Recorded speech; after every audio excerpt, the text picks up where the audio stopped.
छत्रपति संभाजी महाराज की जय भवानी, जय भवानी। राजस्थान ग्लोबल फोरम की ओर से सिक्किम के आदरणीय राज्यपाल और हम सभी के बहुत ही श्रद्धेय और लाडले ऐसे नेता आदरणीय ओम प्रकाश जी माथुर, इनके सत्कार समारोह में मंच पर उपस्थित मेरे साथी आशीष शेलार जी,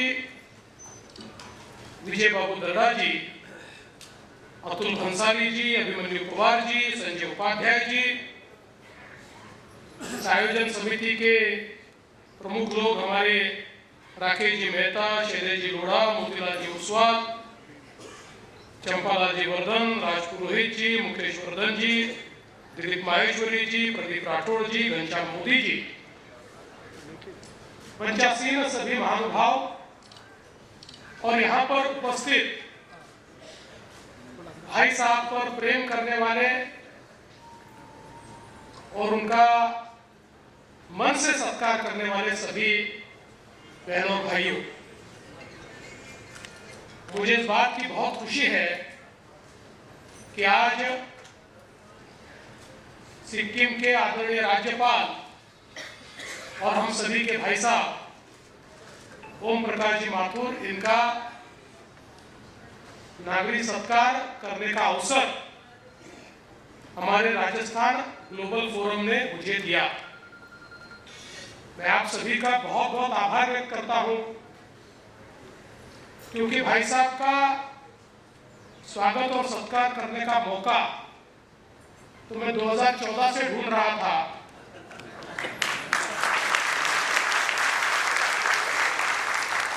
लेकिन भाई साहब ने तो अपने जीवन में गीता का सार पढ़ लिया, इसलिए वो कर्म करते हैं और फल की चिंता कभी करते नहीं है, इसलिए मेरे हाथ तो आए नहीं, लेकिन आप लोगों ने बराबर उनको पकड़ के लाया, क्योंकि 48 साल से आप उनके साथ में हो।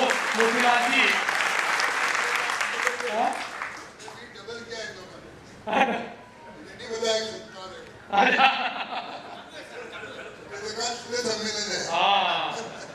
तो आप फिर मुकर जाते और हमारे हाथ नहीं आते, इसलिए हमने शिवाजी महाराज का गनी में कहा था,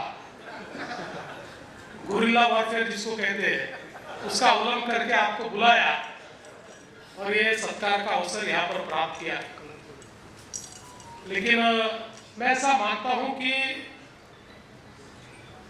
सामाजिक और राजनीतिक जीवन में कई लोगों के सत्कार हम लोग करते हैं, उनमें से कई लोग सत्कार के लिए पात्र भी होते हैं, कई लोग नहीं भी होते हैं, लेकिन आज भाई साहब के रूप में एक ऐसे व्यक्तिमत्व का हमने सत्कार किया जो सचमुच सत्कार योग्य व्यक्तिमत्व है। एक ऐसा जीवन जो पूर्णतः राष्ट्र भक्ति में समर्पित हो,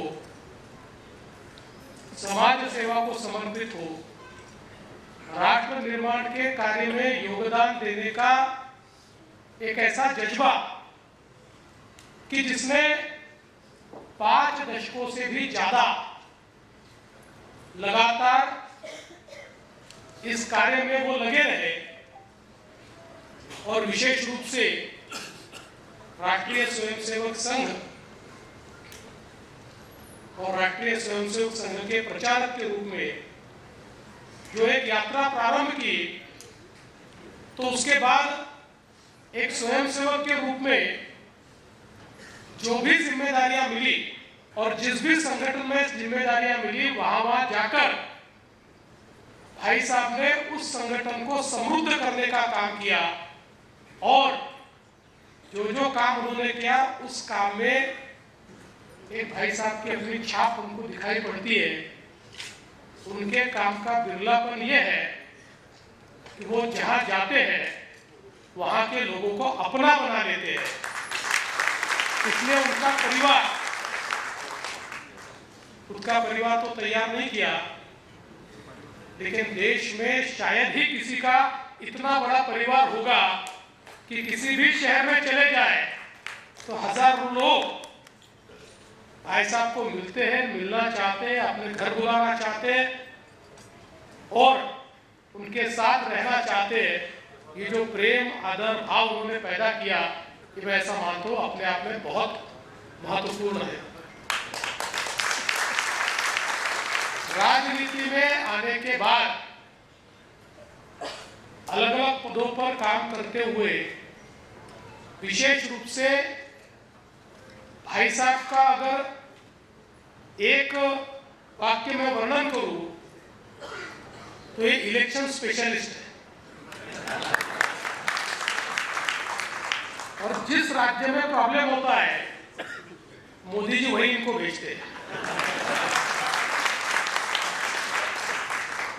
अभी आपको पता है, लोग कहते थे छत्तीसगढ़ चुनकर ही नहीं आ सकता, लोग कहते थे यार ये तो बड़ा मुश्किल है, छत्तीसगढ़ तो आएगा नहीं, ये तो वहाँ बहुत अच्छा काम हुआ है और मुख्यमंत्री ने ऐसा किया है। बराबर भाई साहब को मोदी जी ने वहाँ भेज दिया और इन्होंने जाकर वहाँ पर अपना ऐसा चक्कर चलाया कि सारे ओपिनियन पोल, एग्जिट पोल ये सारे दिखा रहे थे कि कांग्रेस की वन साइड सरकार बन रही है। और दूसरे दिन जब रिजल्ट आए तो कांग्रेस पूरा धराशायी हो गया और बीजेपी वहां पर चुनकर आई। और ऐसा एक राज्य में नहीं, 9 राज्यों में जाकर चुनाव को जीतने का काम भाई साहब ने किया। और हमने तो 2014 में देखा जब भाई साहब महाराष्ट्र के प्रभारी के रूप में आए। हम लोग कई बार कहते हैं कि चाणक्य की नीति, वो नीति क्या है हम तो पहले से पढ़ते थे, लेकिन देखने को तब मिला जब इनके साथ काम किया। और उस समय इतने कम समय में, महाराष्ट्र को छोटा राज्य नहीं है, देश का दूसरे नंबर का सबसे बड़ा राज्य, यूरोप के सभी देशों से बड़ा राज्य है, इससे बड़ा एक भी देश नहीं है यूरोप में। ऐसे राज्य में मात्र 15 दिनों में इस राज्य के सभी नेताओं को पहचानना उन्होंने शुरू किया। और पहचानने का मतलब नाम पता ऐसा नहीं है, पहचानने का मतलब ये क्या है और ये क्या कर सकता है, ये पहचान उन्होंने कर ली। और जिस प्रकार से एक बैलेंस महाराष्ट्र में उन्होंने तैयार किया, मैं उस समय अध्यक्ष था और मुझे उन्होंने ये कहा कि देखिए मैं ये मानता हूं कि महाराष्ट्र में अपनी सरकार आएगी और आप अध्यक्ष हैं, आपकी जिम्मेदारी है, मैं आपको मदद करने के लिए आया हूं और हम मिलकर इस महाराष्ट्र में सरकार लाएंगे। और वो समय ऐसा था कि जिस समय हमारे मित्र उस समय के शिवसेना के, उनके साथ हमारी बातचीत चल रही थी और हम उनको ज्यादा जगह देने को भी तैयार थे, लेकिन उन्होंने एक आंकड़ा अपने मन में पकड़ लिया था, हमको 151 नहीं चाहिए, हम कहते थे 147 ले लीजिए, हम 127 ले लेंगे। और ऐसे समय जब ये ध्यान में आया तो दृढ़ता के साथ भाई साहब ने अमित भाई से बात की कि इस प्रकार से तो नहीं चल पाएगा। अमित भाई ने प्रधानमंत्री जी से बात की और फिर यह तय हुआ कि अगर 147 और 127 से फॉर्मूला होता है बचे हुए हमारे छोटे दोस्तों को, तो अब अलायंस होगा, नहीं तो नहीं होगा। ये जब तय हुआ तो भाई साहब जानते हैं, केवल भाई साहब, मैं और अमित भाई तीन ही लोग कॉन्फिडेंट, प्रधानमंत्री जी तो थे, तीन ही लोग कॉन्फिडेंट थे कि हम लड़ सकते हैं, बाकी पार्टी में कोई कॉन्फिडेंट नहीं था। सब लोग ये मानते थे कि क्या फैसला आप लोग कर रहे हैं। भाई साहब ने मुझे कहा चिंता मत करो, फैसला करना है और अपन चुनकर आएंगे, ये इनका विश्वास था। कि जिस विश्वास के कारण हमने शिवसेना को अल्टीमेटम दिया, हमने कहा अगर 147 पर आप लड़ना चाहते हो हम आपके साथ हैं, साथ में लड़ेंगे, हम 127 लड़ेंगे, हम दोनों के अच्छे चुनकर आएंगे, 200 से ज्यादा लोग चुनकर आएंगे, आपका मुख्यमंत्री बनेगा, हमारा उप मुख्यमंत्री बनेगा। पर शायद विधि का विधान ये भी था कि मुझे मुख्यमंत्री बनना था।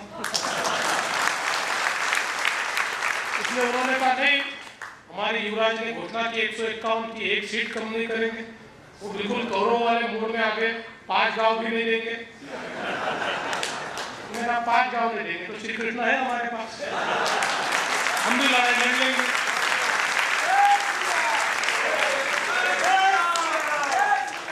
लड़ाई हो गई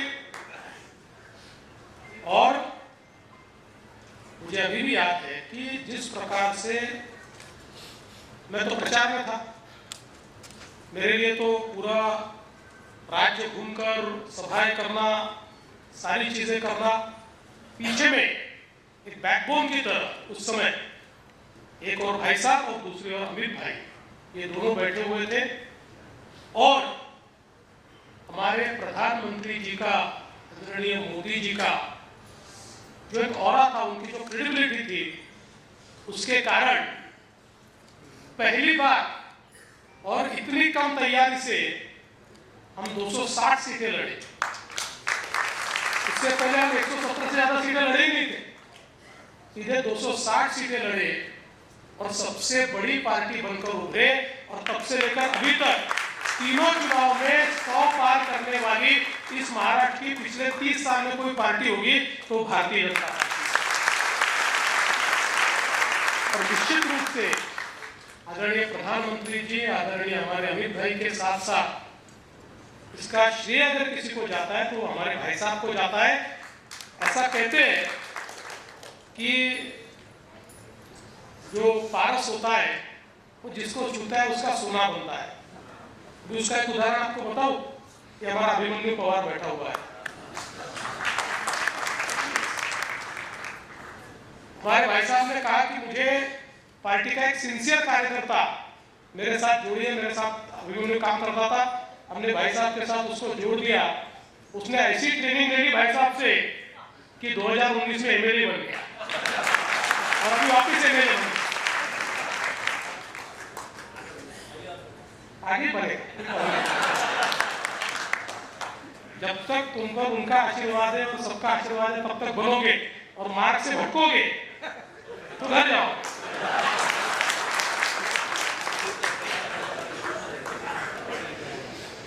मुझे ऐसा लगता है कि जिस प्रकार से ये सारा काम भाई साहब ने किया और जो जिम्मेदारी दी, भाई साहब को कहा आप राज्यसभा चले जाओ, राज्यसभा चले गए। भाई साहब को कहा गवर्नर बन जाओ, भाई साहब गवर्नर बन गए। और कल और कोई जिम्मेदारी मिल गई तो कभी पलट कर नहीं पूछा मेरा क्या होगा, इस जिम्मेदारी के बाद मैं क्या करूंगा, ऐसा कभी उन्होंने नहीं पूछा, क्योंकि वो ये जानते कि वो वैल्यू एडिशन करने वाले व्यक्ति, जो व्यक्ति वैल्यू एडिशन करता है लोग उसके पीछे जाते हैं, उसको लोगों के पीछे जाना नहीं पड़ता। और उसी प्रकार से ऐसा जहां जाते हैं वह दूध में शक्कर का ही काम करते हैं, दूध को मिठाई करते हैं। इसीलिए आज जब हम लोग उनका सत्कार कर रहे हैं तो मैं ऐसा मानता हूं कि यहाँ पर बैठे हुए ऐसे कम से कम 100 लोग होंगे कि जो भाई साहब के अलग अलग तरीके से उनके व्यक्तित्व के बारे में बोल पाएंगे।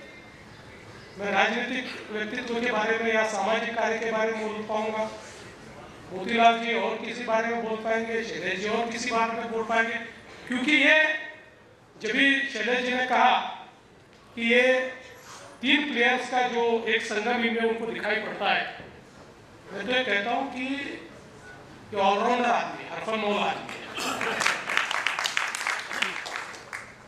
और सबसे बड़ी बात है कि जो आदमी एक विचार से काम करता है और बिना किसी फल की चिंता से काम करता है, उसमें एक अलग ही आत्मविश्वास होता है। वो आत्मविश्वास आपको भाई साहब में दिखेगा। ये आदमी कभी चिंतित घबराया हुआ ऐसा आपको नहीं दिखेगा। तो आप कितने भी घबराए हो, कितनी भी चिंता में हो, आप भाई साहब के पास पहुंच जाओ, आपकी चिंता के ऊपर एक जवाब उनके पास से आपको मिल सकता है। ये उनके व्यक्तित्व की खासियत है। इसीलिए आज जब उनका स्वागत और सत्कार करने का अवसर मुझे प्रदान किया तो मुझे बहुत खुशी हुई कि मैं उनका सत्कार कर पाया। और हमारा जो राजस्थान ग्लोबल फोरम है एक ऐसा मंच है जो अलग अलग प्रकार के सामाजिक कार्यों के माध्यम से बहुत अच्छा कार्य इस फोरम के माध्यम से होता है। और विशेष रूप से हमारा जो मुंबई और महाराष्ट्र में रहने वाला राजस्थानी समुदाय है, हम उनको मारवाड़ी कहते हैं। आप मारवाड़ से हो कि कहाँ से मुझे मालूम नहीं, पर एक कॉमनली मारवाड़ी कहते हैं। और हमारे यहाँ तो कहते हैं जहाँ पहुंचे बैलगाड़ी वहां पहुंचे मारवाड़ी। तो बहुत मेहनत के साथ खड़ा हुआ ये समाज आज हमारे महाराष्ट्र की अर्थव्यवस्था में, महाराष्ट्र के विकास में एक बहुत बड़ा योगदान हमारे राजस्थानी भाइयों बहनों ने यहाँ पर किया है। और अब तो ये 3-3, 4-4 पीढ़ियां यहाँ हो गई। इनमें से कई लोग तो ऐसा मराठी बोलते हैं कि मुझे भी शर्म आती है कि मेरा मराठी इतना अच्छा है कि नहीं है। तो ये जो एक आप लोगों ने जन्मभूमि को छोड़कर कर्मभूमि में भी उसी समर्पण के साथ जो कार्य किया है, मैं उस कार्य के लिए आप सभी को प्रणाम करता हूँ, आप सभी को बधाई देता हूँ। और फिर एक बार हम सभी की ओर से और पूरे महाराष्ट्र की ओर से भाई साहब का अभिनंदन करते हुए ईश्वर से प्रार्थना करता हूँ। भाई साहब 73 ईयर्स के आपने क्यों बताया, थोड़ी है 73 ईयर्स के। तो मैं तो ईश्वर से प्रार्थना करता हूँ कि इसी प्रकार से बार बार भाई साहब का स्वागत और सत्कार करने का अवसर हमको मिले। और जब भाई साहब 100 साल के हो जाए तब हम सब लोग उनके सत्कार में उपस्थित रहे। ये आशीर्वाद ईश्वर हमको दे, इसलिए ईश्वर के चरणों में प्रार्थना करते हुए अपने शब्दों को विराम देता हूँ। जय हिंद, जय महाराष्ट्र।